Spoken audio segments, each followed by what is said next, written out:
This one technique changed my life.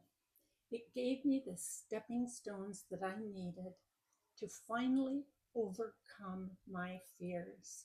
But once I started practicing this technique that I'm about to share with you, everything began to shift.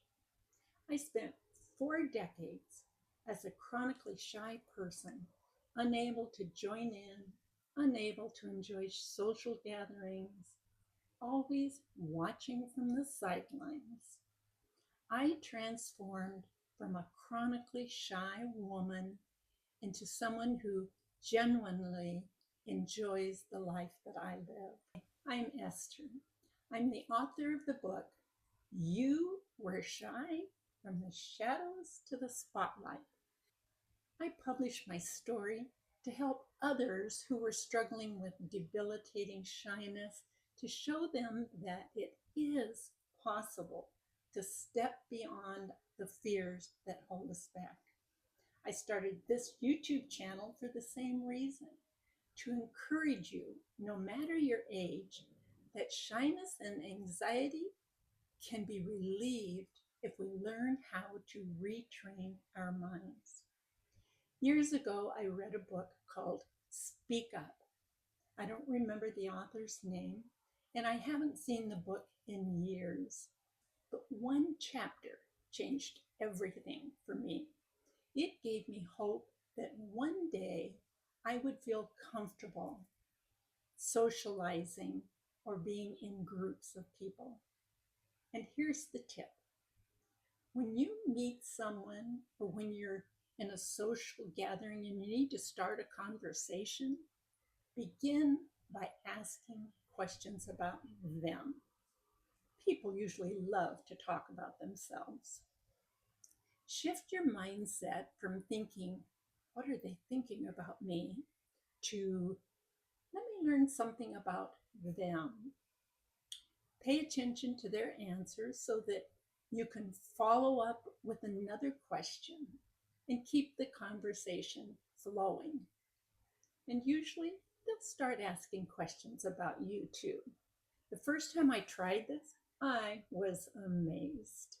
I worked at a law firm, and part of my job was taking documents over to the courthouse, to the recorder's office.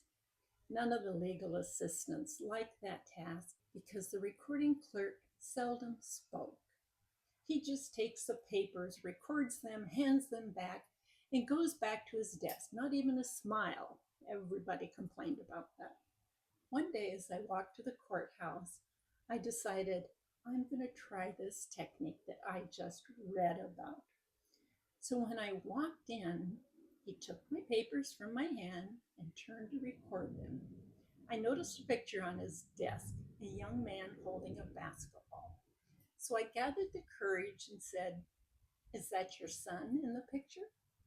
He looked up surprised, and I pointed to his desk. A big smile spread across his face, and he said, "Yes, it is." So I asked a few more questions. How old is he? What position does he play? And I shared that I have 4 sons, and they're all in sports too. From that day forward, everything changed. Every time I walked into that office, he greeted me with a smile and a warm, "How are you today?"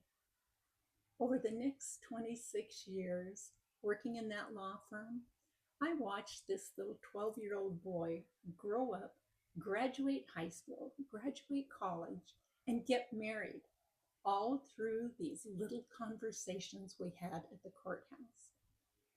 Asking questions about them really does work. Give it a try.